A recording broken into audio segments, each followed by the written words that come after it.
There's never been anybody as ruthless. I'm Sonny Liston, I'm Jack Dempsey. There's no one like me. I'm from their claw. There's no one that can match me. My name is Not Seeing the Dream. I'm a 15-year amateur boxer, giving my views and opinions on everything boxing related. I'm here to give you guys consistent, reliable, unbiased commentary. Boxing is my passion, slaying trolls is my hobby. Hope you enjoy. Like, comment, and subscribe. So wow, George Kambosos, man, he upsets Teofimo Lopez and completely dominates Teofimo Lopez and wins 8 rounds to 3. The reason I said that is because the first round was a draw, which both fighters knocked each other out. George Kambosos, he got caught with a very good shot from Teofimo Lopez, a right hand.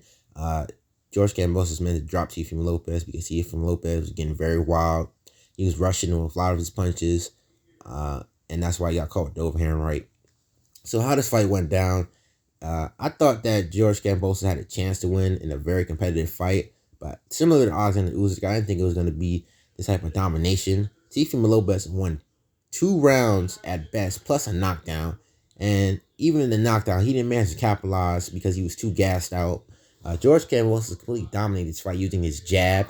He was tripling up the jab and even throwing 4 jabs at once, timing Teofimo Lopez, pulling Teofimo Lopez's guard down, hitting him with a vicious uppercut, hitting Teofimo Lopez with the overhand right, using the check hook, consistently moving, holding Teofimo Lopez, and Teofimo Lopez tried to get on the inside.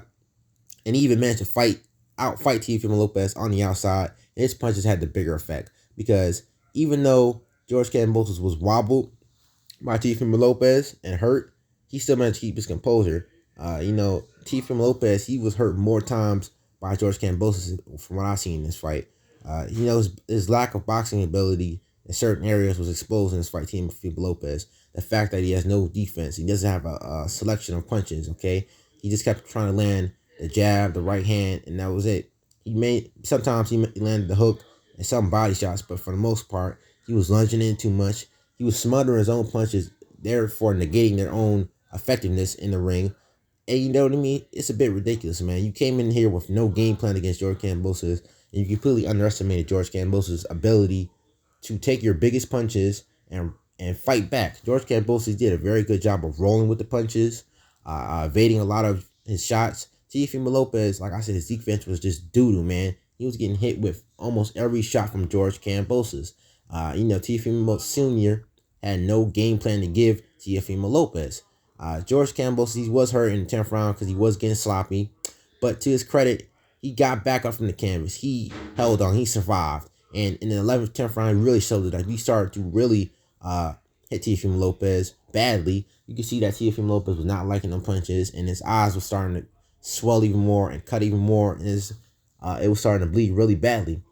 And that's what I love to see, man. Love to see a fighter come back from adversity and show what a champion's made out of, man. He made the adjustments. He got off the canvas. That's what I love to see, man. This is like a Rocky movie for me. I'm glad that Teofimo Lopez lost. He's an arrogant dude, man. He thinks he's so much better than everybody else. He's the A side. He's trying to duck Devin Haney and all the other fighters. This is what happens when you cherry pick gone wrong. This is what happens when you think you're so much better than everybody else and that you're just unbeatable and invincible. I don't mind a cocky fighter. I do like cocky fighters, but I don't like arrogant fighters. And he's an arrogant fighter because an arrogant fighter, he doesn't consider his opponent's abilities in the ring. He only considers his abilities in the ring, okay?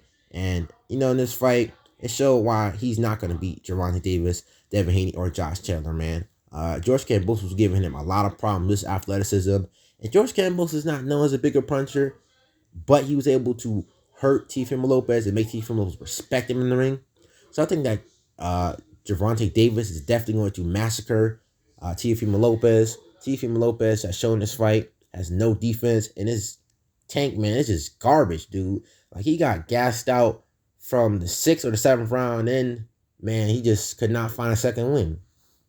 I do think that if he wants to ever beat Gervonta Davis, Devin Haney, and Josh Shelley, needs to fire his conditioning coach, get a new one, a better one, and get a new trainer because Teofimo Sr. gave no good advice to Teofimo Lopez Jr. So, like I said, Gervonta Davis, I got him stopping Teofimo Lopez in the 5th round. He's a more explosive than George Kambosos, and he's a bigger puncher than George Kambosos.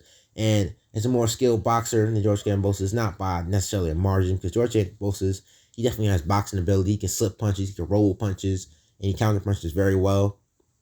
So even though I think that George Kambosos loses to Devin Haney, I still think he has a chance in that fight, unlike Teofimo Lopez. I see Devin Haney just outboxing Teofimo Lopez and dancing circles around Teofimo Lopez. Devin Haney is a lot slicker than George Kambosos, and he moves more. And he's more accurate with his punches. No disrespect to George Kambosos. So I do think that Devin Haney beats George Kambosos, but it's going to be a very competitive fight. Similar if Gervonta Davis fights George Kambosos, is a very competitive fight. Josh Taylor is also going to completely destroy Teofimo Lopez because he's just as skilled boxer as Gervonta Davis, and he's the same size as Teofimo Lopez. And I see him stopping him in the 8th round from acclimation of punches. So I'm glad Teofimo Lopez lost, man. This is a lesson in humility. And what's so funny? He talks about Deontay Wilder having excuses in the ring. Deontay Wilder has legitimate reason to think Tyson Fury cheated because Tyson Fury's gloves look suspicious. He used a lot of dirty tactics in that fight, and he has a known history of cheating. George Kambosos has never cheated in his career. His gloves didn't look funny. He won fair and square. Foul play involved. So, this is a lesson to him, man. I definitely want to see George Kambosos versus Devin Haney next. I don't want to see him in a rematch. Teofimo Lopez, he doesn't deserve a rematch for the way he treated George Kambosos, completely disrespecting him, forcing him to miss his daughter's birth and his grandfather's death. That's just wrong to do. So I'm glad that he lost. But to wrap this up, this is Not Seeing the Dream. Right? Give these haters and they say to sleep. Aha, y'all another one. Peace.